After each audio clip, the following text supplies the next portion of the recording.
ये तो पहले से ही तय था कि वक्फ कानून लाने के पीछे अपने सूट-बूट वाले पीएम साहब और उनकी पार्टी का बड़ा मुस्लिम विरोधी एजेंडा है।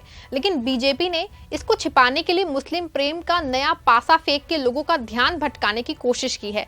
लेकिन अब जैसे जैसे लोग वक्फ कानून को पढ़ रहे हैं, एक के बाद एक बीजेपी के इस नए दाव की कलई खुलती जा रही है। एक और जहां मुस्लिमों के मदरसों और मस्जिदों को कब्जा करने का खेल शुरू हो चुका है, दूसरी तरफ वक्फ कानून के लागू होने के बाद एक बड़ी खबर भी निकल के सामने आ गई है। दावा किया जा रहा है कि नया वक्फ कानून वर्शिप एक्ट को भी प्रभावित करेगा। सबसे बड़ा खतरा ये हो गया है कि मुस्लिमों के कोर्ट पे लंबित चल रहे संभल, ज्ञानवापी, मथुरा और कुशीनगर जैसी मस्जिदों के मामले में मुसलमानों को हार का मुंह देखना पड़ सकता है। कैसे मुसलमानों के हाथ से संभल, ज्ञानवापी और मथुरा की मस्जिदें हाथ से निकल सकती हैं और ये दावा कहां से सामने आया है, ये सब कुछ मैं आपको अपनी इस रिपोर्ट में बताने वाली हूं। और इस पे भी चर्चा करूंगी कि मुस्लिम पर्सनल लॉ बोर्ड के बाद आखिर जमीयत उलेमाए हिंद ने क्यों उतर के मैदान लेना पड़ा है उनको।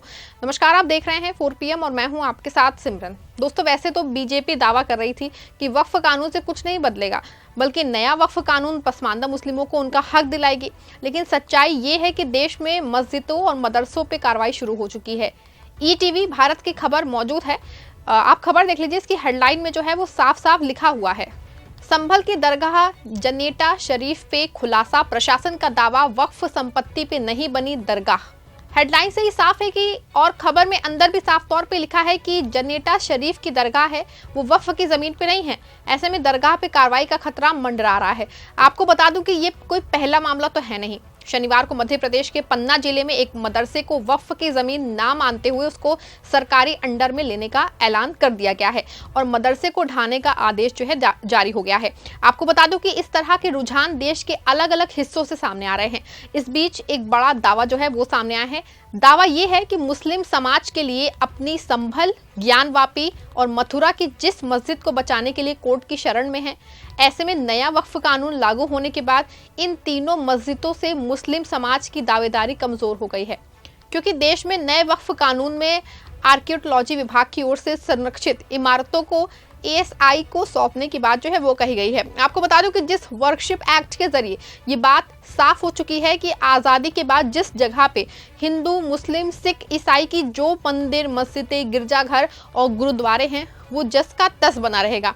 लेकिन नया वक्फ कानून आने के बाद इस मामले में मुसलमानों के दावे कमजोर हो जाएंगे, क्योंकि वक्फ कानून में विवादित जमीन को सरकार की जमीन मान लेने का अधिकार दे दिया गया है। ऐसे में वक्फ कानून के खत्म हो जाने से ये सभी विवादित जमीनों पे वक्फ खत्म हो सकता है, साथ ही इसको सरकार अपने कब्जे में भी ले सकती है। ऐसे में मुसलमानों के हाथ से संभल, ज्ञानवापी और मथुरा की मस्जिद निकल जाने का खतरा है। वैसे ये दावा हमारा अपना खुद का नहीं है, बल्कि मुसलमानों को रहनुमा बताने वाले एक नेताजी का है। ये नेता कोई और नहीं, असदुद्दीन ओवैसी हैं। आप भी जरा वीडियो देख लीजिए कि ओवैसी ने बयान क्या दिया है। मुस्लिम धर्म के इस बोर्ड में जो अमेंडमेंट्स नरेंद्र मोदी की सरकार ने और चंद्रबाबू नायडू, नीतीश कुमार, चिराग पासवान, जयंत चौधरी, मांझी साहब ने और कुमारस्वामी ने किया है, उसमें सेक्शन 3D आप पढ़िए। सेक्शन 3D को जब पार्लियामेंट में ये बिल डिबेट हो रहा था, उसको बुज़दिली से अमेंडमेंट को पेश किया गया। और अमेंडमेंट क्या बोलता है कि जो भी मस्जिद, दरगाह, खानखा, आशुरखाने, इमाम बाड़े आर्कियोलॉजिकल सर्वे ऑफ इंडिया के तहत प्रोटेक्टेड और एंशिएंट मॉन्यूमेंट रहेंगे।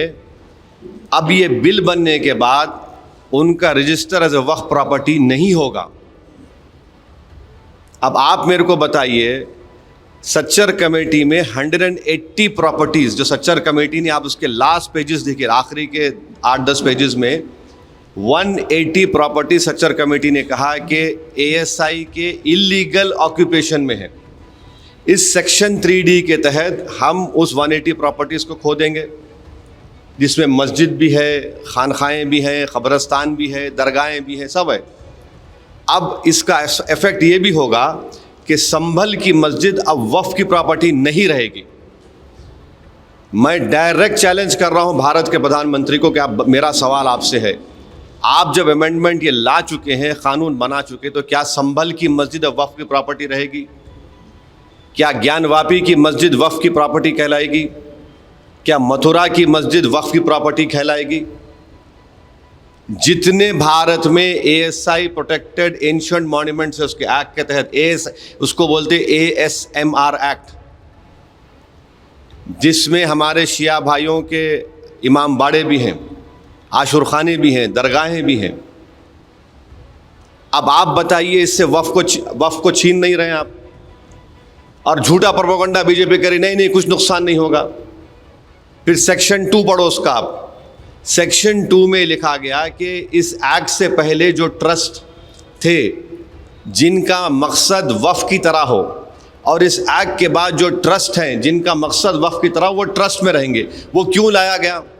वो इसलिए लाया गया, अमित शाह पार्लियामेंट में बोले कि हम ये सेक्शन 2 को इसलिए लाए क्योंकि हमारे बोरा मुस्लिम भाइयों को इससे फ़ायदा हो सके।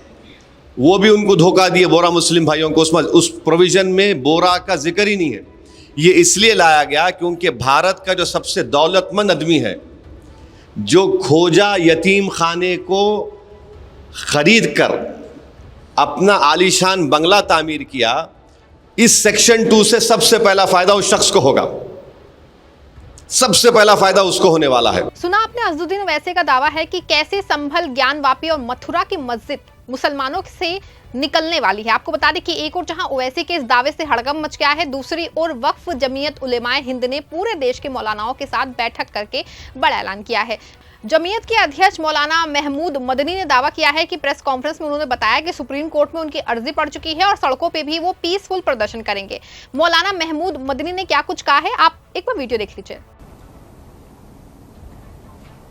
तो मामला वक्फ का नहीं है, मामला पॉलिटिक्स का है। मुसलमानों के नाम पर, मुसलमानों के खिलाफ, मुसलमानों के लिए कभी हमदर्द बन के और कभी गाली दे के, हमदर्दी के पीछे भी गाली ही छुपी हुई है। इस एक्ट को दुर्भाग्य के साथ, दुर्भावना के साथ, दुर्भावनापूर्ण एक्ट है ये अमेंडमेंट है।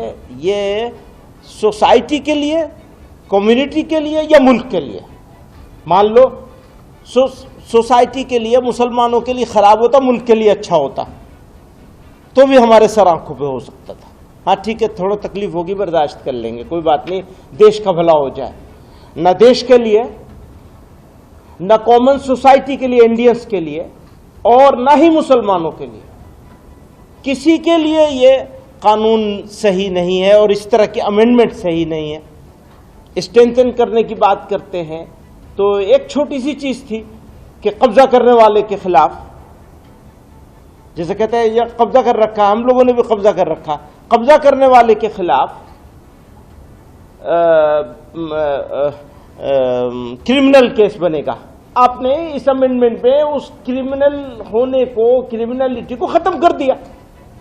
तो कैसे फायदा पहुंचाया आपने? आप तो कब्जा करने वालों को फायदा पहुंचा रहे हैं, बिल्डरों को फायदा पहुंचाना चाह रहे हैं कि जो प्राइम लोकेशन की लैंड्स हैं वो बिल्डर्स को मिले। रिजोल्यूशन का एक बुनियादी मुद्दा यह है कि हमने लोगों से ये अपील करी है